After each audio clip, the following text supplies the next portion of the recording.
Bozorga chiqing. Hali oq qanti parvarda qand deydi, u yerda parvarda deydi ekan, bizda pechay qand deydi. Ana o'sha pechay qanti bozorda borsangiz 1 kilo shakardan ham arzonroq pulga beradi. Chollar yeydi uni, yumshoq qand bo'ladi. O'sha parvarda qanti 1 kilo shakarni puliga beradi. Qog'ozga o'ralgan qanti 2000 ga beradi. Ichiga oq qog'oz o'rab turib, yana ustidan yog' o'tmasin deb yana bitta qog'oz o'rab, yaltiroq qog'ozlar bilan uni 5-6 mingliklari ham bor.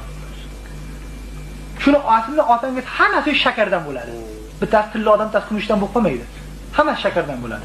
Lekin o'ralgan sari narxi oshaveradi. Xotin kishi ham shunaqangi bo'ladi. Xudoning oldida xotin kishining narxi o'ralish bilan ko'tariladi. Ochilgan sari pechay qandga o'xshab narxi tushib qoladi. Qancha o'zini himoya qilib yashirsa, Xudoning ham oldida narxi oshadi, bandani ham oldida narxi oshadi.